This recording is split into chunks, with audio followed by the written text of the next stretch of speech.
എന്തായിരിക്കും നിൻ്റെ മറുപടി? സ്വന്തമായിട്ട് നാട്ടുകാരെ നന്നാക്കാനോ അല്ലെങ്കിൽ മറ്റുള്ളവരെ നന്നാക്കാനല്ല, സ്വന്തമായിട്ടൊന്ന് വിലയിരുത്തി നോക്ക്. എന്നിട്ട് നീ ജയിച്ചവനാണോ തോറ്റവനാണോ എന്ന് തീരുമാനിക്ക്. അള്ളാഹു നമുക്ക് ഭാഗ്യം നൽകി അനുഗ്രഹിക്കുമാറാകട്ടെ. എൻ്റെ പ്രിയമുള്ള സഹോദരങ്ങളെ, ആരും ചിന്തിക്കാനും നോക്കാനൊന്നും ഇരിക്കേണ്ട, ഒറ്റ തീരുമാനമേ ഉള്ളൂ. 2018 ഞാനും നിങ്ങളും എന്താ ചെയ്തതെന്ന് ചോദിച്ചാൽ പച്ച മലയാളത്തിൽ ഏറ്റവും ഒന്നും വേണ്ട ചാടി എഴുന്നേറ്റ് നിന്ന് പറയാനുള്ള ധൈര്യമുണ്ട്, ഞാൻ പാവങ്ങൾ മാത്രമേ ചെയ്തിട്ടുള്ളെന്ന്. 2018 നിൻ്റെ ജീവിതത്തിൽ ചെയ്ത ഒരു നന്മ പറയാൻ പറഞ്ഞാൽ ഒന്നുമില്ല. എൻ്റെ പ്രിയപ്പെട്ടവരെ, ജീവിതത്തിൽ ചെയ്തിരിക്കുന്നത് മുഴുവനും 99.3% പാവമാണ് ചെയ്തിരിക്കണേ. ഒരല്പമേ ഉള്ളൂ നന്മ പറയാൻ. അപ്പോൾ എൻ്റെ പ്രിയപ്പെട്ട സഹോദരങ്ങളെ, നിങ്ങൾ ചോദിക്കും, ഉസ്താദെ, ഈ ചെയ്തു കൂട്ടിയ പാപങ്ങളൊക്കെ ഞങ്ങൾ എവിടെ കൊണ്ട് കഴുകിക്കളയാനാ?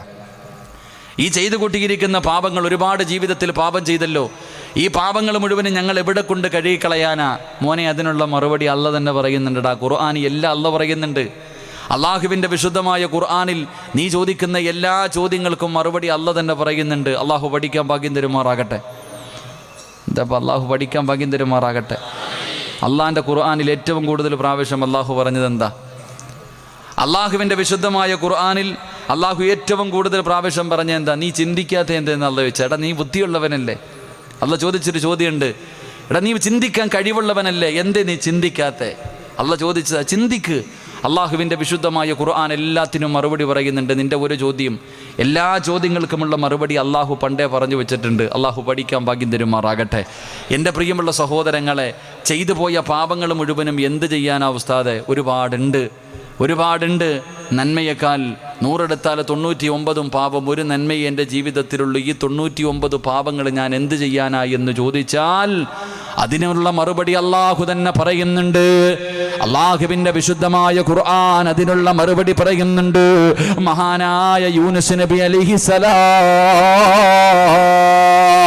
അള്ളാഹുവിൻ്റെ പ്രവാചകനായ യൂനുസ് നബി അലൈഹിസ്സലാമിൻ്റെ ചരിത്രം എടുത്തു നോക്കൂ. അള്ളാഹുവിൻ്റെ വിശുദ്ധ ഖുർആൻ യൂനുസ് നബിയുടെ ചരിത്രം പറഞ്ഞു തരുന്നുണ്ട്. ഒരു കഥ പുസ്തകമല്ല അള്ളാഹുവിൻ്റെ ഖുർആൻ. അള്ളാഹുവേ, പിന്നെ എന്തിനാണ് പടച്ചവൻ ഈ കഥകൾ പറഞ്ഞു തന്നതെന്നറിയുവോ? പ്രവാചകന്മാരുടെ അവസാനം അല്ലാഹുവിന്റെ തീരുമാനമില്ലാതെ നാട് വിടുകയോ? എന്റെ പ്രിയമുള്ളവരെ, അല്ലാഹുവിന്റെ വിശുദ്ധമായ ഖുർആൻ പറയുന്നുണ്ട്. ആ ചരിത്രം അല്ലാഹുവിന്റെ ഖുർആൻ പറയുന്നുണ്ട്. മഹാനായ യൂനുസ് നബി അലൈഹിസ്സലാം അവിടെ നിന്ന് കപ്പലിൽ സഞ്ചരിക്കുകയാണ്. അവിടെ നിന്ന് കപ്പലിൽ സഞ്ചരിക്കുമ്പോൾ എനിക്കും നിങ്ങൾക്കും ചരിത്രം അറിയാം. അവസാനം യൂനുസ് നബി അലൈഹിസ്സലാമിന് അവിടെ നിന്നെടുത്ത് കടലിലേക്ക് വലിച്ചെറിയുകയാ. ആ സമയത്ത് കടലിൽ ഒരു മത്സ്യം വന്നിട്ട് യൂനുസ് നബി അലൈഹിസ്സലാമിനെ വിഴുങ്ങുകയാണ്. എന്റെ പ്രിയമുള്ളവരെ, ആ മീനിന്റെ വയറ്റിൽ കിടന്നിട്ട് യൂനുസ് നബി അല്ലാഹുവിന്റെ മുന്നിലേക്ക് കരങ്ങൾ ഉയർത്തിയിട്ട് അവിടെ നിന്ന് ദുആ ചെയ്ത ഒരു ദുആയുണ്ട്. അല്ലാഹുവിന്റെ വിശുദ്ധമായ ഖുർആനിൽ കാണാം. അവിടെ നിന്ന് യൂനുസ് നബി അല്ലാഹുവോട് കരഞ്ഞുകൊണ്ട് പറഞ്ഞു, ജീവിതത്തിൽ അക്രമം പ്രവർത്തിച്ചു പോയി നാഥാ, എന്നെ രക്ഷപ്പെടുത്തണേ അല്ലാ. ലാ ഇലാഹ ഇല്ലാ അന്ത സുബ്ഹാനക ഇന്നി കുന്തു മിനൽ ളാലിമീൻ. അതാ കടലിന്റെ ഉള്ളറകളില്, അതാ ഒരു മത്സ്യത്തിന്റെ വയറിന്റെ ഉള്ളറയിൽ കിടന്നിട്ട് യൂനുസ് നബി കരഞ്ഞുകൊണ്ട് അല്ലാഹുവിനോട് ദുആ ചെയ്യുകയോ, അല്ലാഹുവിനോട് പശ്ചാത്തപിക്കുകയോ. ലാ ഇലാഹ ഇല്ലാ അന്ത സുബ്ഹാനക ഇന്നി കുന്തു മിനൽ ളാലിമീൻ. ആമീനിന്റെ വയറ്റിൽ കിടന്നിട്ട് യൂനുസ് നബി അവിടെ നിന്ന് കരഞ്ഞുകൊണ്ട് പടച്ചുറപ്പിനോട് പശ്ചാത്തപിക്കുകയോ. റസൂലുള്ളാഹി പറയുന്നുണ്ട്, യൂനുസ് നബി എങ്ങാണം ആ മത്സ്യത്തിൽ കിടന്നിട്ട് ഈ ദിക്ർ പറഞ്ഞില്ലായിരുന്നു, ാമത്ത് നാൾ വരെ ആ മത്സ്യത്തിന്റെ വയറ്റിൽ കഴിയേണ്ടി വരുമായിരുന്നു എന്ന് നബി മുഹമ്മദ് മുസ്തഫ സല്ലല്ലാഹു അലൈഹി വസല്ലം തങ്ങൾ പറയുന്നു. യൂനുസ് നബി അല്ലാഹുവിനോട് അവിടെ കിടന്ന് ദുആ ചെയ്യുകയാണ്. അങ്ങനെ അല്ലാഹുവിന്റെ മുന്നിൽ പൊട്ടിക്കിടന്നിട്ട് ദുആ ചെയ്തപ്പോ അല്ലാഹു സുബ്ഹാനഹു വ തആല യൂനുസ് നബി അലൈഹിസ്സലാമിന്റെ തൗബ അല്ലാഹു സ്വീകരിക്കുകയോ, അവിടുത്തെ ദുആ അല്ലാഹു സ്വീകരിക്കുകയോ, ആ പ്രയാസത്തിൽ നിന്ന് അല്ലാഹു രക്ഷപ്പെടുത്തി എന്ന് ഖുർആൻ പറയുന്നു. സഹോദരാ, ഇത് യൂനുസ് നബിക്ക് മാത്രം അല്ലാഹു കൊടുത്ത ഒരു കാര്യമല്ല. ഇത് യൂനുസ് നബിക്ക് മാത്രം അല്ലാഹു കൊടുത്ത കാര്യമല്ല. ഈ ലോകത്ത് കിടന്നു വരുന്ന സർവ്വ മുസ്ലിമീങ്ങൾക്കും അല്ലാഹു പറഞ്ഞു തരുന്ന ഒരു ചരിത്രമാണ്. ഈ ലോകത്ത് കിടന്നു വരുന്ന സർവ്വ മനുഷ്യരുണ്ടല്ലോ, ജീവിതത്തിൽ അല്ലാഹുവിന് ഇഷ്ടപ്പെടാത്ത കാര്യം ആര് ചെയ്താൽ അത് പടച്ച റബ്ബിന്റെ മുന്നിൽ ഏറ്റുപറഞ്ഞ അല്ലാഹു നിന്റെ പാപം പുറത്തുവരുമെന്ന് പഠിക്കുന്നതിന് വേണ്ടിയാണ് അല്ലാഹുവിന്റെ വിശുദ്ധമായ ഖുർആൻ ഈ ചരിത്രം പറഞ്ഞു തരുന്നത്. അതുകൊണ്ട് എന്റെ പ്രിയമുള്ളവരോട്, ജീവിതത്തിൽ പാപം ചെയ്യാത്ത ആരുമില്ല, തെറ്റുകൾ ചെയ്യാത്ത ഒരു മനുഷ്യനുമില്ല. പക്ഷേ ചെയ്തു പോയ തെറ്റുകൾ ഇങ്ങനെ കൂട്ടാനുള്ളതല്ല, മലയോളം ഇങ്ങനെ കൂട്ടിക്കൊണ്ട് നടക്കാനുള്ളതല്ല. ചെയ്തു പോയ പാപങ്ങളെ കുറിച്ച് പടച്ച റബ്ബിനോട് ഏറ്റു പറയാ കഴിയണം. ചെറുപ്പക്കാരാ, ഒരു മടിയും കാണിക്കണ്ടടോ, ഒരു മടിയും നീ കാണിക്കണ്ട, ഒരു നാണക്കേടും നീ നോക്കണ്ട.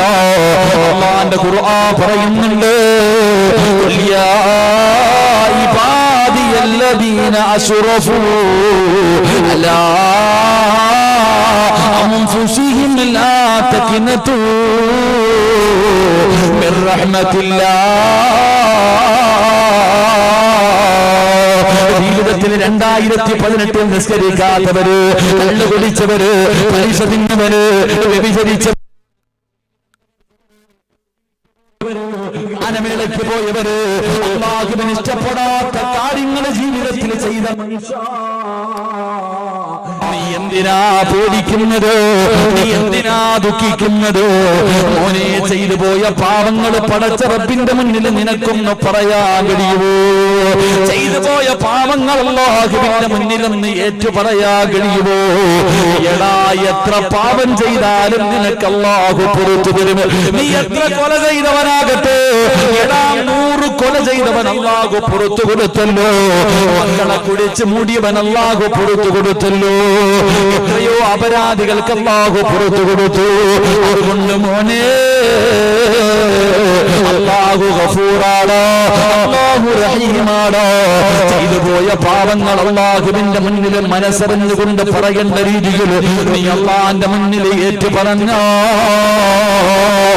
അല്ലാഹു നിന്റെ ദുആ സ്വീകരിക്കുമെന്ന് നബി മുഹമ്മദ് മുസ്തഫ സല്ലല്ലാഹു അലൈഹി വസല്ലമ തങ്ങൾ പറയുന്നു. ഇന്ന അസ്മാഉൽ ഹുസ്ന പറഞ്ഞിട്ട് റബ്ബിന്റെ ദർബാറിലേക്ക് ഇരു കരങ്ങൾ ഉയർത്തിയിട്ട് എഴുന്നേറ്റ് നിന്നിട്ട് അല്ലാഹ്, നീ എന്റെ യജമാനനാ തമ്പുരാന്, ഞാൻ നിന്റെ അടിമയാണ് തമ്പുരാന്, ഞാനൊരു സാധാരണ നിന്റെ അടിമയാണല്ലാഹ്, നിന്റെ മുന്നിൽ യാചിക്കാമെന്നതാ. പൊറുക്കല്ല പാപം സയ്യിദി വെറുക്കാതെ, പൊറുക്കുന്നവനാരുണ്ട് നീയല്ലാതെ. ഇഹലോകാർഭാടങ്ങളെന്നെ വലച്ചതാ, നഫ്സെന്നെ ഉന്തി തള്ളിവിട്ടു ചതിച്ചതാ. അല്ലാതെ ധിക്കരിച്ചല്ല റബ്ബേ നിന്നെ, അതുകൊണ്ട് ആട്ടരുതിലാകെ എന്ന്. അസ്മാഉൽ ഹുസ്ന പറഞ്ഞിട്ട് എഴുന്നേറ്റ് നിന്നിട്ട് പറയണമല്ലോ, നീ എന്റെ യജമാനനോ, ഞാൻ നിന്റെ അടിമയോ, ഞാൻ നിന്റെ അടിമയോ, നിന്റെ മുന്നിൽ യാചിക്കാമെന്നവനാണ് തമ്പുരാന്. പടച്ചവനെ, നിന്നെക്കാല് പൊറുക്കുന്ന ഒരാളും ഈ ലോകത്തില്ല അല്ലാഹ്. നീ കാരുണ്യമാനോ, നീ ദയാലുവോ, നിന്റെ അടിമയുടെ കണ്ണ് നിറയുന്നത് നിനക്ക് ഇഷ്ടമല്ല തമ്പുരാന്. ജീവിതത്തിൽ ഒരുപാട് പാപങ്ങൾ ചെയ്തു, എല്ലാം എന്റെ ശരീരം എന്നെ പിടപ്പിച്ചതാ തമ്പുരാന്, എന്നെ ശൈത്താൻ നശിപ്പിച്ചതാണ് തമ്പുരാന്. അറിഞ്ഞുകൊണ്ട് ചെയ്തതല്ലോ, വികാരം കൊണ്ട് ചെയ്തതല്ലോ, എല്ലാ പുറത്തുതരുടെയും അസ്മാഉൽ ഹുസ്ന പറഞ്ഞിട്ട് ചെയ്തു പോയ പാപങ്ങൾ മുഴുവനും ദുനിയാവിലെ ഈ സ്വർഗ്ഗത്തിൽ കുടിച്ചു മൂടിയിട്ട് വേണം നമുക്ക് പിരിയാ. അല്ലാഹു അതിനുള്ള ഭാഗ്യം നൽകി അനുഗ്രഹിക്കുമാറാകട്ടെ. അള്ളാഹു അതിനുള്ള ഭാഗ്യം നൽകി അനുഗ്രഹിക്കുമാറാകട്ടെ. അതുകൊണ്ട് എൻ്റെ പ്രിയമുള്ള സഹോദരങ്ങളെ, ഇന്ന് തൗബയുടെ ദിവസമാണ്, ഇന്ന് ദുആഇന്റെ ദിവസമാണ്. ചെയ്തു പോയ പാപങ്ങൾ മുഴുവനും ഇവിടെ കഴുകിക്കളഞ്ഞാൽ അള്ളാഹു പുറത്തു തരുമെന്ന് അല്ലാഹു തന്നെ പറഞ്ഞിട്ടുണ്ട്. അള്ളാഹു പറഞ്ഞു, എൻ്റെ അടിമ എന്ത് പാപം ചെയ്താലും എന്നോട് ചോദിക്കാൻ പറ. നബിയോട് പറഞ്ഞു കൊടുത്തു. അവര് ചോദിക്കും അല്ല എവിടാണെന്ന്. നബിയോട് ചോദിക്കും അല്ല എവിടാണെന്ന് ചോദിക്കുമ്പോൾ പറയണം, വഇദാ സഅലക ഇബാദി അന്നി ഫഇന്നി ഖരീബ് ഉജീബു ദഅവത ദാഇ ഇദാ ദഅാനി ഫല്യസ്തജീബു ലി. അല്ലാഹുവിന്റെ ഖുർആൻ പറയുന്നുണ്ട്. അവര് ചോദിക്കും നബിയെ, ഞാൻ വിളിച്ചാൽ എവിടെ ഇരിക്കുന്നു, അല്ലെങ്കിൽ അല്ല എവിടെ ഇരിക്കുന്നു. അവര് ചോദിക്കുമ്പോൾ പറഞ്ഞു കൊടുക്കണം, ഈ കണ്ണിന്റെ നരമ്പുണ്ടല്ലോ, ഈ കണ്ണിന്റെ നരമ്പ് അവനിലേക്ക് അടുത്തിരിക്കുന്നതിനേക്കാൾ ഞാൻ അടുത്തുണ്ട്, എന്നോട് ചോദിക്കാൻ പറ നബിയെ, ഞാൻ പുറത്തു കൊടുക്കാമെന്ന് അള്ളാഹു തന്നെ പറഞ്ഞിട്ടുണ്ട്. അതുകൊണ്ട് യൂനുസ് നബി കടലിന്റെ ഉള്ളറയിൽ കടന്ന് മീനിന്റെ വയറ്റിൽ കിടന്നിട്ട് ഒരൊറ്റ ദിക്റേ പറഞ്ഞുള്ളൂ, ലാ ഇലാഹ ഇല്ലാ അന്ത സുബ്ഹാനക ഇന്നി കുന്തു മിനൽ ളാലിമീൻ. ഈ ദിക്ർ പറഞ്ഞതുകൊണ്ടാ യൂനുസ് നബി മീനിന്റെ വയറ്റിൽ നിന്ന് കരയിലേക്ക് കയറിയത്. ഇല്ലെങ്കിൽ ഖിയാമത്ത് നാൾ വരെ അവിടെ കടക്കേണ്ടി വരുമായിരുന്നു എന്ന് നബി മുഹമ്മദ് മുസ്തഫ. ഉറക്കെ നബി മുഹമ്മദ് മുസ്തഫ, ഉറക്കെ നബി മുഹമ്മദ് മുസ്തഫ സ്വല്ലല്ലാഹു അലൈഹി വസല്ലം. അള്ളാഹു നമ്മുടെ ഈ സദസ്സ് കബൂലാക്കുമാറാകട്ടെ. അപ്പൊ ദുആ ചെയ്യണം. നമ്മളൊക്കെ ആണെങ്കിൽ ഒരുപാട് കാലം കൊണ്ട് ദുആ ചെയ്യുന്നുണ്ട്. വെറുതെ ദുആ ചെയ്ത് സ്വീകരിക്കൂല. എന്റെ പ്രിയമുള്ള സഹോദരങ്ങളെ, വെറുതെ അങ്ങോട്ട് നിന്നിട്ട് കളന്ന് എന്തെങ്കിലുമൊക്കെ കാണിച്ച അള്ളാഹു ദുആ സ്വീകരിക്കൂല. ദുആ ചോദിക്കേണ്ടതുപോലെ ചോദിക്കണം. ഒരു മനുഷ്യന്റെ ദുആ അള്ളാഹു സ്വീകരിക്കണമെങ്കിൽ 6 കാര്യങ്ങൾ നേരെയായാലേ അവന്റെ ദുആ അള്ളാഹു സ്വീകരിക്കൂ എന്ന് നബി മുഹമ്മദ് മുസ്തഫ. ചുമ്മാതെ തലകുത്തി കിടന്നിട്ട് നീ കഅബയുടെ കില്ല പിടിച്ചിട്ട് കരഞ്ഞിട്ടും കാര്യമൊന്നുമില്ല. ചോദിക്കേണ്ടതുപോലെ ചോദിക്കണം. 6 കാര്യങ്ങൾ സൂക്ഷിച്ചിട്ട് ദുആ ചെയ്താലേ നിന്റെ ദുആയ്ക്ക് ഇജാബത്തുള്ളൂ, അല്ലാഹ് കേൾക്കത്തുള്ളൂ. ഇല്ലെങ്കിൽ അത് തള്ളപ്പെടും. അള്ളാഹു കാത്തിരക്ഷിക്കുമാറാകട്ടെ. അള്ളാഹു കാത്തിരക്ഷിക്കുമാറാകട്ടെ. അപ്പൊ ഇൻഷാ അല്ലാഹ് ദുആ ചെയ്യണം. എങ്ങനെ ഇൻഷാ അല്ലാഹ് ദുആ ചെയ്താൽ ഇന്നത്തെ സദസ്സിലെ ദുആ അള്ളാഹു സ്വീകരിക്കൂലേ? സ്വീകരിക്കൂലേപ്പാ? ഇതപ്പോ ഒരു പിണക്കം സ്വീകരിക്കൂ ഇല്ലേ? ഉറപ്പുള്ളവരൊക്കെ കൈപൊക്കി. ഇന്നത്തെ ദുആ അള്ളാഹു, നീ എന്തിനാ മോനെ നിക്കണേ, ഈ ചങ്ങാതി എന്തിനാ നിക്കണം, ഒരു കസേരയിട്ട് കൊടുപ്പ, അപ്പുറം ഇരിക്കണം, ഓ നിക്കണാണ് എനിക്ക് സങ്കടം, ഞാൻ നിന്നോളാം, നീരുന്നു പെട്ടെന്നിരുന്നു. അള്ളാഹു സ്വീകരിക്കുമാറാകട്ടെ. കൈപൊക്കാൻ പറഞ്ഞപ്പം പലരും പൊക്കിയില്ല. പൊക്കാത്തവനെ ഇപ്പൊ ഞാൻ മറുപടി തരാം. എന്റെ പ്രിയമുള്ള സഹോദരങ്ങളെ, മഹാനായി നബി മുഹമ്മദ് മുസ്തഫ സ്വല്ലല്ലാഹു അലൈഹി വസല്ലമ തങ്ങൾ പറയുന്ന, നാളെ പടച്ച റബ്ബിന്റെ പരലോകത്തൊരു മനുഷ്യനെ കൊണ്ടുവരും. എന്നിട്ട് നോക്ക്, ബക്കറ്റ് പിരിവിന് എഴുതി തന്നിട്ടുണ്ട്, ഇപ്പോഴേ വേണോ? നിങ്ങളൊക്കെ ഉണ്ടല്ലോ, അൽഹംദുലില്ലാഹ്. നിങ്ങള് ഹുബ്ബുർ റസൂല് കഴിഞ്ഞ് പോയത് എന്താ കാണുന്നത്? അല്ലാഹു സ്വീകരിക്കുമാറാകട്ടെ. അള്ളാഹുവിന്റെ മുന്നിൽ നാളെ പരലോകത്തൊരു മനുഷ്യനെ കൊണ്ടുവന്നു. ആ മനുഷ്യനെ കൊണ്ടുവന്ന സമയത്ത് അള്ളാഹു ആ മനുഷ്യന്റെ അമലുകളൊക്കെ നോക്കി, ഒന്നുമില്ല, പോരാന്ന് പറഞ്ഞ് നരകത്തിലോട്ട്. മഹാനായ അനസ് റളിയല്ലാഹു തആല അൻഹു പറയുന്നു, പ്രവാചകൻ സല്ലല്ലാഹു അലൈഹി വസല്ലം തങ്ങൾ പറയുന്ന, നാളെ പരലോകത്തൊരു മനുഷ്യനെ കൊണ്ടുവന്നു. ആ മനുഷ്യന്റെ ജീവിതത്തിൽ നന്മയെന്ന് പറയാൻ ഒന്നുമില്ല. ആ സമയത്ത് അല്ലാഹു സുബ്ഹാനഹു വ തആല പറഞ്ഞു, ഈ മനുഷ്യനെ നരകത്തിൽ കൊണ്ടുപോകാൻ. അങ്ങനെ മലക്കുകൾ ഈ മനുഷ്യനെ നരകത്തിലേക്ക് കൊണ്ടുപോകാൻ പറയുമ്പോൾ ആ മനുഷ്യനെ ഇങ്ങനെ നരകത്തിലേക്ക് വലിച്ചിടച്ചു കൊണ്ടുപോകുമ്പോൾ ഇവ അള്ളാനെ ഒന്ന് തിരിഞ്ഞു നോക്കി. അള്ളാഹുവിനെ ഇങ്ങനെ തിരിഞ്ഞു നോക്കിയിട്ട് ഇവനൊന്ന് കരഞ്ഞു. ആ സമയത്ത് അല്ലാഹു സുബ്ഹാനഹു വ തആല അവനോട് ചോദിച്ചു, അവിടെ നീ ചോദിച്ചു, എന്തിനാടാ എന്നെ നോക്കുന്നേ, എന്തിനാ എന്നെ നോക്കി കരയുന്നേ? ആ സമയത്ത് ആ മനുഷ്യൻ പറഞ്ഞു, യാ റബ്ബി തദ്കിറു ഖൗലക, അല്ലാഹുവേ നിന്റെ ഖുർആനിലെ ഒരു വാചകം എനിക്ക് ഓർമ്മ വന്നു തമ്പുരാനെ. നിന്റെ ഖുർആനിലെ പരിശുദ്ധമായ ഖുർആനിലെ ഒരു വാചകം എനിക്ക് ഓർമ്മ വന്നു തമ്പുരാനെ. അതുകൊണ്ടാണ് ഞാൻ നിന്നെ നോക്കിയിട്ട് കരഞ്ഞതെന്ന് പറയുമ്പോ അല്ലാഹു സുബ്ഹാനഹു വ തആല ചോദിച്ചു, നിനക്ക് ആ ഓർമ്മ വന്ന ആയത്തേതാ? എന്റെ ഖുർആനിലെ ഏത് വാചകമാണ് നിനക്ക് ഓർമ്മ വന്ന് ചോദിക്കുമ്പോ റബ്ബുൽ ഗഫൂറുർ റഹ്മാൻ, നീ ഗഫൂറാണ് റഹീമാണ് എന്ന പരിശുദ്ധമായ ഖുർആനിലെ ഒരു ആയത്ത് എനിക്ക് ഓർമ്മ വന്നു. അതുകൊണ്ടാണ് ഞാൻ നിന്നെ നോക്കിയിട്ട് കരഞ്ഞതെന്ന് പറയുമ്പോ അല്ലാഹു മലക്കുകളോട് പറയുന്നു, അവനെ വലിച്ചിടച്ചു കൊണ്ടുപോകാൻ, അവനെ നരകത്തിലേക്ക് വലിച്ചിടച്ചു കൊണ്ടുപോകാ. അതാ മലക്കുകൾ ഇങ്ങനെ കൊണ്ടുപോവുകയാണ്. അതാ നരകത്തിന്റെ മുന്നിലെത്തുന്നതാ മധ്യഭാഗത്തെത്തുമ്പോ പിന്നെയും ആ മനുഷ്യൻ അല്ലാഹുവിന്റെ ഭാഗത്തേക്ക് തിരിഞ്ഞു നോക്കുകയാ. അപ്പോഴും അല്ലാഹു ചോദിച്ചു, എന്തിനാ എന്തിനാടാ നീ എന്നെ നോക്കിയിട്ട് കരയുന്നത്? ആ സമയത്ത് പറഞ്ഞില്ല, അള്ളാന്റെ റസൂലിനോട് പറയുകയാ. അള്ളാഹുവിനോട് പറയുന്നു, യാ റബ്ബി തദക്കർതു ഖൗലക, നിന്റെ ഖുർആനിലെ ഒരു വാചകം എനിക്ക് ഓർമ്മ വന്നു തമ്പുരാനെ. അള്ളാഹു ചോദിച്ചു, ഏത് വാചകമാണ്? വമൻ യഗ്ഫിറു ദുനൂബി പടച്ചവനെ, എത്ര വലിയ പാപം ചെയ്താലും നീ പുറത്തു തരുന്നവനാണെന്നുള്ള ഖുർആനിന്റെ വാചകം എനിക്ക് ഓർമ്മ വന്നു. അതുകൊണ്ടാണ് നോക്കിയതെന്ന് പറയുമ്പോ അല്ലാഹു മലക്കുകളോട് പറയുന്നവനെ നരകത്തിലേക്ക് വലിച്ചെറിയാ. അവസാനം അവന്റെ നരകത്തിന്റെ മുന്നിൽ കണ്ടു ചെല്ലുമ്പോ നരകത്തിന്റെ വാതിലിന്റെ മുന്നിൽ നിന്നിട്ട് ആ മനുഷ്യന് പിന്നെയും തിരിഞ്ഞിങ്ങനെ നോക്കിയിട്ട് കരയുകയാ. അല്ലാഹു ചോദിച്ച്, എന്തിനാടാ എന്നെ നോക്കിയിട്ട് കരയുന്നത്? അല്ലാഹുവേ, വിശുദ്ധ ഖുർആനിലെ ഒരു വാചകം എനിക്ക് ഓർമ്മ വന്നു അല്ലാ, അതുകൊണ്ടാണ് നോക്കിയതെന്ന് പറയുമ്പോ, ഏതാടടാ നിനക്ക് ഓർമ്മ വന്ന ആയത്ത്? യാ ഇബാദിയല്ലദീന അസ്റഫൂ അലാ അൻഫുസിഹിം ലാ തഖ്നതൂ മിർ റഹ്മത്തില്ലാഹ്. സ്വന്തം ശരീരങ്ങളോട് എത്ര വലിയ അക്രമം പ്രവർത്തിച്ചവരാണെങ്കിലും നബിയേ, അവരോട് എന്നോട് ചോദിക്കാൻ പറ നബിയേ, എത്ര വലിയ പാപം ചെയ്തവനാണെങ്കിലും ഞാൻ പുറത്തു കൊടുക്കുന്നവനാണെന്നുള്ള ഖുർആനിന്റെ ആയത്ത് ഓർമ്മ വന്നിട്ട് നോക്കിയതാണെന്ന് പറയുമ്പോ അല്ലാഹു മലക്കുകളോട് പറയുന്നു, അവനെ വിടാതെ അതാ നരകത്തിന്റെ മുന്നിലേക്ക് നരകത്തിൽ വലിച്ചെറിയാൻ കൊണ്ടുപോയവനെ അല്ലാഹു തിരിച്ചു വിളിക്കുകയാ. അല്ലാഹു തിരിച്ചു വിളിച്ചിട്ട് പറയുന്നു, ഈ സ്വർഗമുണ്ടല്ലോ, അല്ലാഹുവിന്റെ റസൂല് പറയുന്നു, ദുനിയാവും അതിന്റെ 10 ഇരട്ടി വലിപ്പമുള്ള ഒരു സ്വർഗം ഞാൻ നിനക്ക് തരികയാ. എന്തിനാണെന്നറിയുമോ?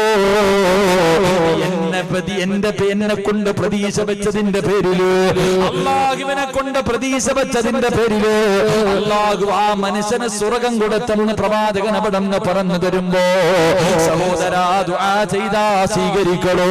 വെറുതെ ചെയ്താ പോരാ, വെറുതെ തൗബ ചെയ്താ പോരാ, നിസ്കരിച്ചിട്ട് കിടന്ന് കരഞ്ഞാ പോരാ. സദഖ ചെയ്തിട്ട് ദുആ ചെയ്യുന്നവരുണ്ട്, സുജൂദിൽ കിടന്ന് കരയുന്നവരുണ്ട്, തഹജ്ജുദ് നിസ്കരിച്ചിട്ട് ദുആ ചെയ്യുന്നവരുണ്ട്. എങ്കിലൊരു മനുഷ്യന്റെ തൗബ അല്ലാഹു സ്വീകരിക്കണമെങ്കിൽ റസൂലുള്ളാഹി പറയുകയാ,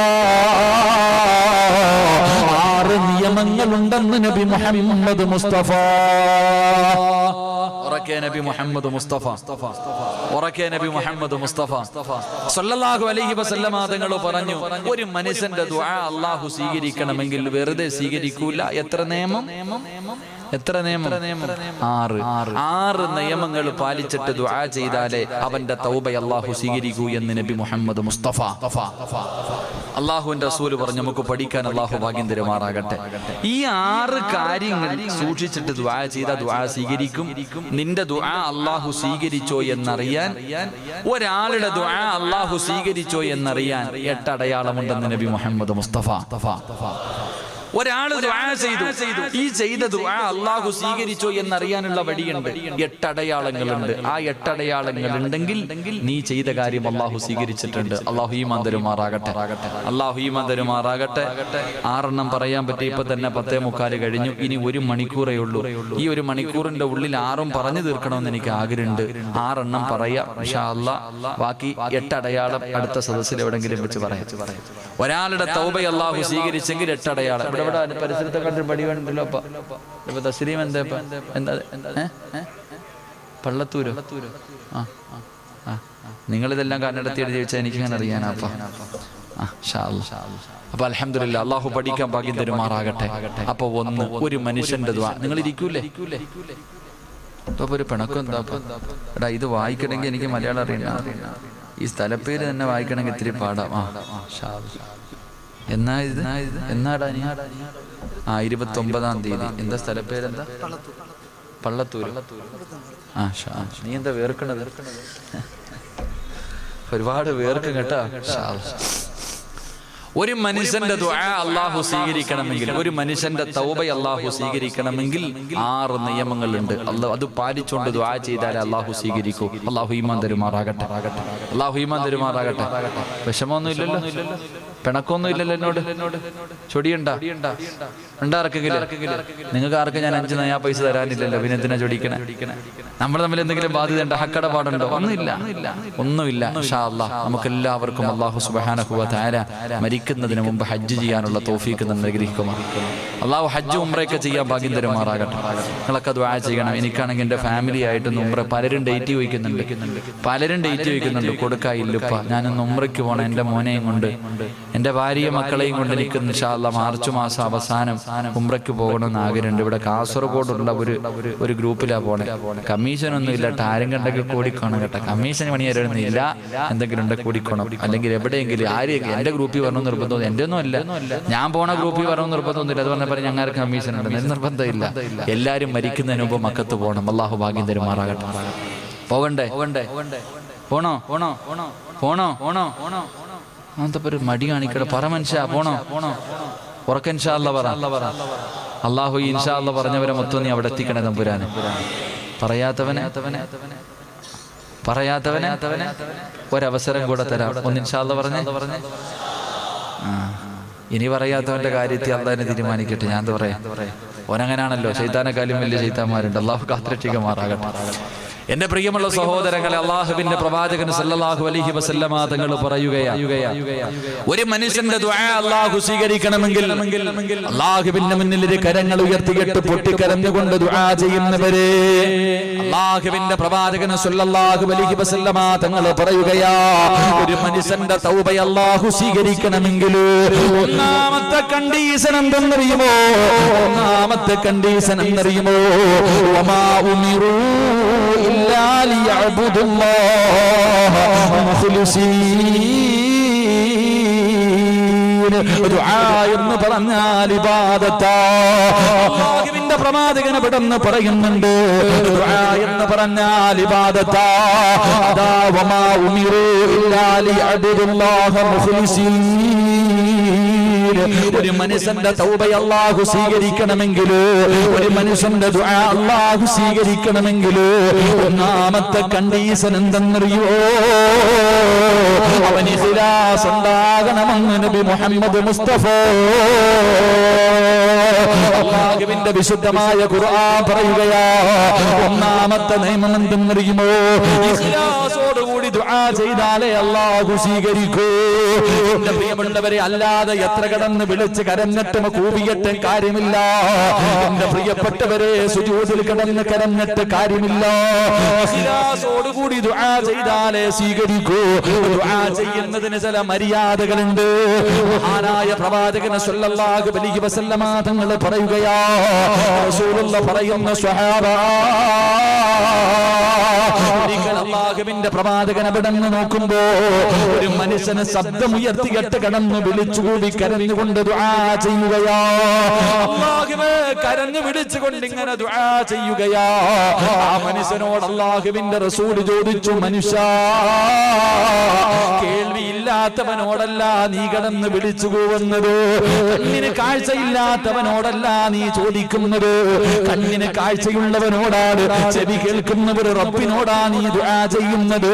അതുകൊണ്ട് നീ നിന്റെ ശബ്ദം താഴ്ത്തിയിട്ട് ദുആ ചെയ്യണേ എന്ന് നബി മുഹമ്മദ് മുസ്തഫ സല്ലല്ലാഹു അലൈഹി വസല്ലമ തങ്ങൾ പറയുന്നു.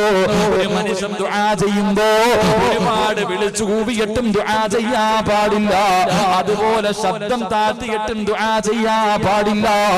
രണ്ടിന്റെയും മധ്യത്തിലെ ദുആ ചെയ്യാവൂ എന്ന് നബി മുഹമ്മദ് മുസ്തഫ.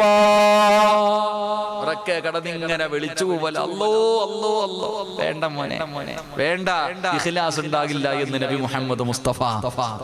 നീ ആരോടാ ദുആ ചെയ്യണം? ചെവി വെക്കണം അല്ലാഹുവിനോടല്ലേ. അല്ലാഹുവിന്റെ റസൂൽ സല്ലല്ലാഹു അലൈഹി വസല്ലം തങ്ങൾ നോക്കുമ്പോ വിളിച്ചു കൂവി കരഞ്ഞ് ദുആ ചെയ്യുന്ന ഒരാളോട് ചടഞ്ഞ് പൊട്ടനോടൊന്നുമല്ല ദുആ ചെയ്യണം. അല്ലാഹുക്ക് ചെവി വെക്കും, അല്ലാഹുക്ക് കണ്ണ് കാണാം. നീ ഇങ്ങനെ നടന്ന് വിളിച്ചു കൂവണ്ട. അതുകൊണ്ട് വലിയ ശബ്ദത്തിൽ വിളിച്ചു കൂവി ദുആ ചെയ്യരുത്, ഇഖ്ലാസ് നഷ്ടപ്പെട്ടു പോകും.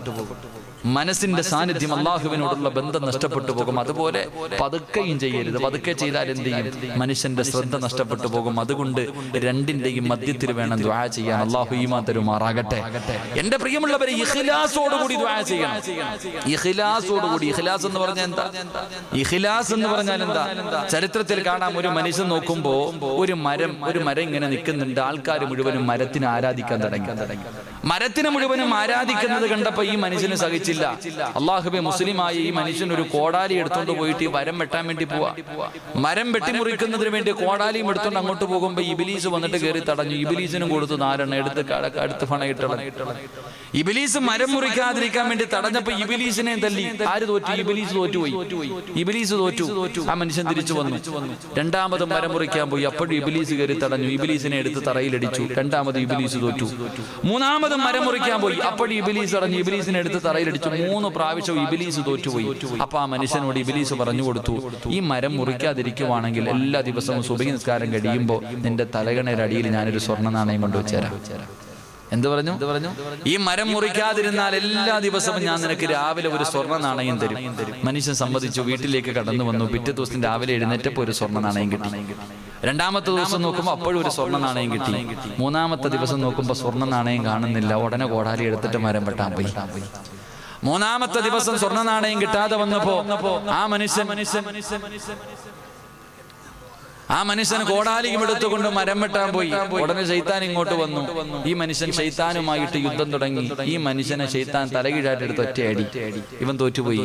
ആ സമയത്ത് ഈ മനുഷ്യൻ ചോദിച്ചു, ഞാൻ എന്തേ തോറ്റത്? അപ്പൊ ഇബ്ലീസ് പറഞ്ഞു കൊടുത്തു, എടാ, നീ 3 പ്രാവശ്യം മരം മുറിക്കാൻ വന്നത് അള്ളാഹുവിന്റെ തൃപ്തി കാംക്ഷിച്ചിട്ടാ. ഇപ്പം വന്നത് പൈസ കിട്ടാത്തതിന്റെ ദേഷ്യത്തില. എന്റെ പ്രിയമുള്ളവർ, ഇതിൽ ചിന്തിക്കാൻ നമുക്ക് ഒരുപാടുണ്ട്. എന്റെ പ്രിയമുള്ള സഹോദരങ്ങളോട് അതുകൊണ്ട് പറയുകയാ, മോനെ, അള്ളാഹുവിന്റെ മുന്നിൽ പൊട്ടിക്കരഞ്ഞുകൊണ്ട് ദുആ ചെയ്യുമ്പോ നിനക്ക് വേണ്ട ഒന്നാമത്തെ കാര്യം എന്തെന്നറിയുവോ?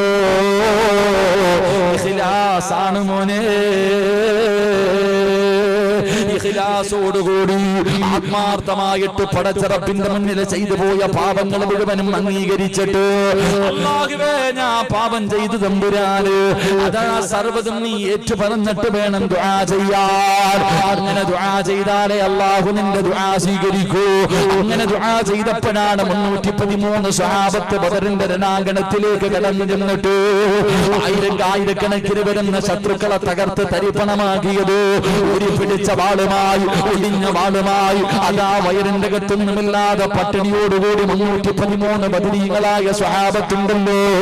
അതാ ബദറിന്റെ രണാങ്കണത്തിലേക്ക് കടന്നു ചെന്നപ്പോ അല്ലാഹുവേ, ആകാശ ലോകത്തു നിന്ന് മലക്കുകൾ അല്ലാഹു ഇറക്കിയിട്ടവരെ സഹായിച്ചത് അവർക്ക് ഇഖ്ലാസ് ഉള്ളത് കൊണ്ടായിരുന്നു. മഹാനായ അലിയാർ തങ്ങൾ പറയുന്നുണ്ട്, അല്ലാഹുവിന്റെ പ്രവാചകനെ സുജൂദിൽ കിടന്നിട്ട് കരഞ്ഞുകൊണ്ട് ദുആ ചെയ്യുകയോ, അല്ലാഹുവേ, ഇന്ന് കൈയൊടിഞ്ഞ സർവ്വതും പോയി തമ്പുരാന്. ഈ 313 സ്വഹാബാക്കൾ എന്നെങ്ങാണം പരാജയപ്പെട്ടു പോയോ? നിന്റെ ദീനീ ലോകത്തില്ല തമ്പുരാന്. അല്ലാഹുവിന്റെ പ്രവാചകൻ അവിടെ നിന്ന് കരഞ്ഞുകൊണ്ട് ദുആ ചെയ്യുകയോ. അവരുടെ ഇഖ്ലാസോടുകൂടിയുള്ള ദുആ കൊണ്ടാണ് റബ്ബ് അവരുടെ ദുആ അവിടെ നിന്ന് വിജയം കൊടുത്തതെന്ന് ചരിത്രം പറയുമ്പോ, എന്റെ പ്രിയപ്പെട്ട ചെറുപ്പക്കാരാ, 60 വയസ്സുള്ള അംർ ഇബ്നുൽ ജമൂഹ് എന്ന് പറയുന്ന ഒരു പാവപ്പെട്ട സ്വഹാബിയുണ്ട്. അംർ ഇബ്നുൽ ജമൂഹ് റളിയല്ലാഹു തആല അൻഹു മുടന്തുള്ളതാ, ഒരു കാലിൽ മുടന്താണ്. 60 വയസ്സ് പ്രായമായി. അനാഥന്റെ പ്രിയപ്പെട്ട മക്കളോട് പറയുന്നു, എനിക്ക് യുദ്ധത്തിന് പോകണം, എനിക്ക് യുദ്ധത്തിന് പോയിട്ട് ശഹീദാകണം. അല്ലാഹുവേ, അംർ ഇബ്നുൽ ജമൂഹ് റളിയല്ലാഹു തആല അൻഹു പറയുമ്പോ 60 വയസ്സുള്ള വാപ്പയാണ് പറയുന്നത്, എനിക്ക് യുദ്ധക്കളത്തിലേക്ക് കടന്നുപോയി ശഹീദാകണം.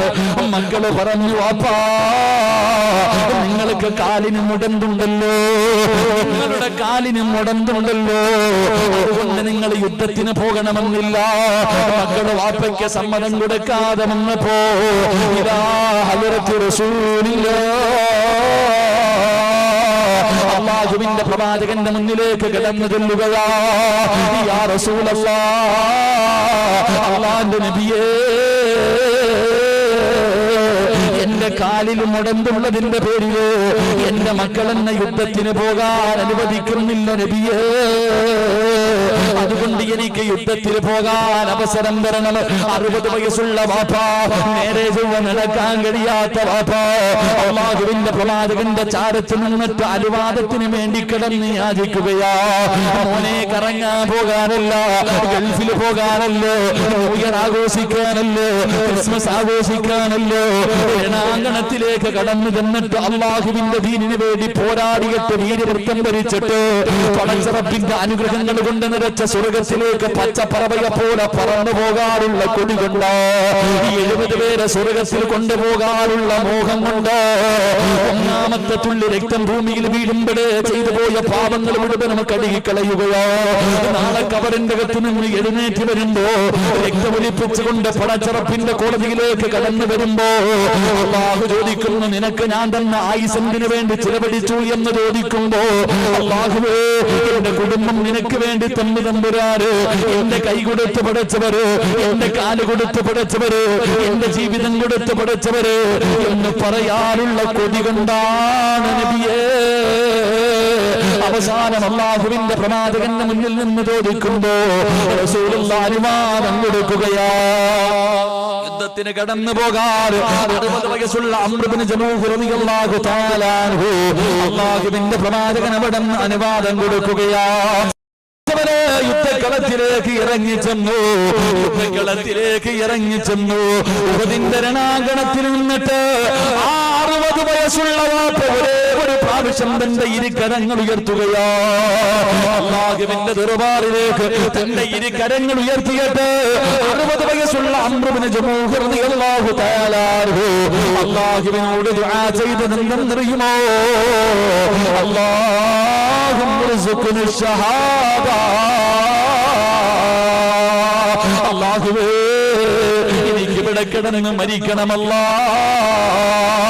എന്നെ വീട്ടിലേക്ക് മടക്കല്ലേ അല്ല, എന്നെ വീട്ടിലേക്ക് മടക്കല്ലേ അല്ല, എന്റെ മയ്യത്ത് വേണം ഇവിടുന്ന് കൊണ്ടിറങ്ങാ. എന്നെ ഇനി ആരുടെ മണ്ണിന്റെ അകത്താണ് കൊണ്ടുവെക്കേണ്ടത്? ഒരേ ഒരു വാക്കേ പറഞ്ഞുള്ളൂ, ഇഖ്ലാസോടുകൂടി അല്ലാഹുവിനോട് ആത്മാർത്ഥമായിട്ട് ആരണാങ്കണത്തിൽ നിന്നിട്ട് ഒരേ ഒരു വാക്ക് പറഞ്ഞു, അല്ലാഹുമ്മ ർസുഖ്നി ശഹാദ. എനിക്ക് നീ ശഹീദാവാൻ ഭാഗ്യം തരണേ അല്ലാ. ഇറങ്ങിപ്പോയടാ. യഥാ ഉഹദിന്റെ രണാങ്കണത്തിലേക്ക് കടന്നുപോയി. അവിടുത്തെ ജനാസയാ കൊണ്ടുവന്നത്. എന്റെ മോനെ ഇഖ്ലാസോടുകൂടിയുള്ള ഒരു വാക്ക് മതിയടോ.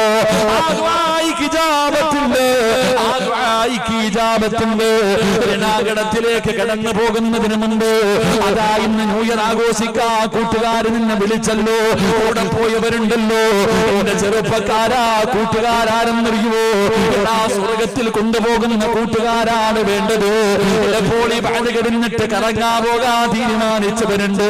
പോകല്ലേ ചെറുപ്പക്കാരാ. യഥാർത്ഥ കൂട്ടുകാരനാരെന്നറിയുവോ? അതാ ഉഹദിന്റെ രണാങ്കണത്തിൽ യുദ്ധം നടക്കുന്നതിന്റെ തലേ ദിവസമുണ്ടല്ലോ, അതാ ഒരു കൂട്ടുകാരൻ പാതിരാത്രി വീട്ടിലേക്ക് കടന്നു വരികയോ. ഒരു കൂട്ടുകാരനെ തിരഞ്ഞിട്ട് പാതിരാത്രി വീട്ടിൽ വന്നിട്ട് വിളിച്ചിറക്കുന്ന എന്റെ കൂടെയൊന്ന് വരുവോ, എന്റെ കൂടെയൊന്ന് വരുവോ. കുടിക്കാനല്ല, സിനിമയ്ക്ക് പോകാനല്ല, വ്യഭിചരിക്കാനല്ലോ, വൃത്തികേടുകൾ ചെയ്യാനല്ലോ. പാതിരാത്രി തന്റെ കൂട്ടുകാരനെ വിളിച്ചിറക്കിയിട്ട് പറയുന്ന ഉതവെടുക്ക. അവിടെ ഉതവെടുത്തു. എന്നിട്ട് രണ്ടുപേരും കൂടെ 2 റക്അത്ത് നിസ്കരിക്കുകയാ. നമസ്കാരം കഴിഞ്ഞിട്ട് തന്റെ ആത്മാർത്ഥ സുഹൃത്തിന്റെ കയ്യിൽ പിടിച്ചിട്ട് പറഞ്ഞു, ഞാൻ ദുആ ചെയ്യാ പോകുകയാ. എന്നോട് സ്നേഹമുണ്ടെങ്കിൽ നീ ആമീൻ പറയണേ. എന്നിട്ട് റബ്ബേ നിസ്കാരം കഴിഞ്ഞിട്ട് കൂട്ടുകാരനെ പുറകിലിരുത്തിയിട്ട് അവിടെ നിന്ന് ദുആ ചെയ്യുന്നു, അല്ലാഹ് നാളെ ഉഹദിന്റെ രണാങ്കണത്തിലേക്ക് പോകുകയാണ് റബ്ബേ. എന്നെക്കാളും ആരോഗ്യമുള്ള ഒരു നല്ല എതിരാളിയെ എനിക്ക് തരണേ അല്ലാഹ്. അവൻ അവൻ എന്റെ കൈ വെട്ടി മുറിക്കണേ അല്ലാ, അവൻ എന്റെ കാല് വെട്ടി മുറിക്കണേ അല്ലാ, അവൻ എന്റെ ചെവി മുറിച്ചെടുക്കണേ അല്ലാ, എന്റെ ശരീരത്തിന്റെ ഭാഗങ്ങൾ മുഴുവനും അവന് തുണ്ടം തുണ്ടമായി വെട്ടി മുറിക്കണേ അല്ലാ. അവനൊന്ന് ദുആ ചെയ്യുമ്പോ കൂട്ടുകാരൻ ആമീൻ പറയാൻ കഴിയുന്നില്ല. കയ്യിൽ പിടിച്ചിട്ട് പറയുന്ന പറ കൂട്ടുകാരാ ആമീൻ, എനിക്ക് വേണ്ടിയൊന്ന് ആമീൻ പറയുമോ? അവസാന പാതിരാത്രി കൊണ്ട് കൂട്ടുകാരിൽ നിന്ന് ദുആ ചെയ്ത് ആമീൻ പറഞ്ഞു. ഒരേ ദിവസം യുദ്ധം കഴിഞ്ഞു. കൂട്ടുകാരനെ തെരഞ്ഞു ഓടുമ്പോ അല്ലാഹുവേ, ശരീരം മുഴുവനും വെട്ടിമുറിച്ചിട്ട് രണാങ്കണത്തിൽ കിടക്കുകയാണ്. അതാ രണാങ്കണത്തിൽ കിടക്കുകയാ. അടുത്തേക്ക് ഓടിച്ചെന്നു. അവിടുന്ന് തലയെടുത്ത് മടിയിൽ വെച്ച് എന്നിട്ട് പറയുകയാ, അല്ലാഹു എന്റെ ദുആ സ്വീകരിച്ചല്ലോ, എല്ലാത്തിനും നീ സാക്ഷിയാ. അവിടുന്ന് പറഞ്ഞു കൊടുത്തെന്ന് ചരിത്രം പറയുമ്പോ ഇഖ്ലാസില്ലാത്ത ദുആ അല്ലാഹുവിന് വേണ്ട. ഇഖ്ലാസില്ലാത്ത ദുആ അല്ലാഹുവിന് വേണ്ട. ഇഖ്ലാസില്ലാത്തത് കൊണ്ടാണ് ലോകത്ത് എത്ര വലിയ പാപം ചെയ്താലും അല്ലാഹു പുറത്തു കൊടുക്കുന്നവനാണല്ലോ, അല്ലാഹു കരുണയുള്ളവനാണല്ലോ, അല്ലാഹു ദയാലുവാണല്ലോ.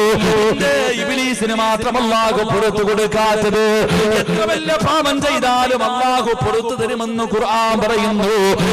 ഇബ്ലീസിന് അല്ലാഹു പുറത്തു കൊടുക്കാത്തതിന്റെ കാരണം എന്താ? മോനെ, ഇബ്ലീസ് തെറ്റ് ചെയ്തെന്ന് ഇന്ന് വരെ അംഗീകരിച്ചിട്ടില്ല. അവനെ തെറ്റ് ചെയ്തു എന്നവൻ അംഗീകരിക്കുന്നില്ല. അതുകൊണ്ട് നീ അങ്ങനെയാകല്ലേ, നീ അങ്ങനെയാകല്ലേ. ഇഖ്ലാസോടുകൂടി ദുആ ചെയ്താല് ഒരു മനുഷ്യന്റെ പ്രാർത്ഥന അല്ലാഹു സ്വീകരിക്കൂ എന്ന് നബി മുഹമ്മദ് മുസ്തഫ സല്ലല്ലാഹു അലൈഹി വസല്ലമ തങ്ങൾ പറയുമ്പോ രണ്ടാമത്തെ കാര്യമുണ്ട്. ഒരു മനുഷ്യന്റെ തൗബ അല്ലാഹു സ്വീകരിക്കണമെങ്കിൽ രണ്ടാമത്തെ കാര്യമെന്താ? ഇസ്തഗ്ഫിറൂ റബ്ബക്കും ഇന്നഹു കാന ഗഫാറാ. മോനെ, രണ്ടാമത്തെ കാര്യമെന്നറിയുമോ? ഇസ്തിഗ്ഫാർ പറയണേ എന്ന് നബി മുഹമ്മദ് മുസ്തഫ. ഇസ്തിഗ്ഫാർ പറയണേ. അസ്തഗ്ഫിറുല്ലാഹല്ലദീ. ഇതൊരു തൗബയാണെന്ന് നബി മുഹമ്മദ് മുസ്തഫ. നബി മുഹമ്മദ് മുസ്തഫ. ഒരു മനുഷ്യന്റെ തൗബ അല്ലാഹു സ്വീകരിക്കണമെങ്കിൽ ഒന്ന് ഇഖ്ലാസോടുകൂടി ദുആ ചെയ്യണം. നമുക്കില്ലാത്തത് തന്നെ. എടാ, എത്ര പാപം ചെയ്താലും അല്ലാഹ് പുറത്തിരുന്ന് അല്ലാഹ് എന്നെ പറഞ്ഞു. ശൈത്താൻ എന്റെ പുറത്ത് കൊടുക്കാത്ത, ശൈത്താന് മാത്രം എന്റെ പുറത്ത് കൊടുക്കാത്ത. അവൻ തെറ്റ് ചെയ്തെന്ന് അംഗീകരിക്കണില്ല. അതുകൊണ്ട് അവൻ തെറ്റ് ചെയ്തെന്ന് ഇന്ന് വരെ അംഗീകരിച്ചിട്ടില്ല. അതുകൊണ്ട് അല്ലാഹ് അവനെ പുറത്തു കൊടുക്കാത്ത. എന്റെ പ്രിയപ്പെട്ടവരെ, ഇഖ്ലാസ് ഉണ്ടാകണം. രണ്ട്, അസ്തഗ്ഫിറുല്ലാഹ്. അസ്തഗ്ഫിറുല്ലാഹ് എന്ന് പറയുന്നത് ഒരു തൗബയാണെന്ന് നബി മുഹമ്മദ് മുസ്തഫ.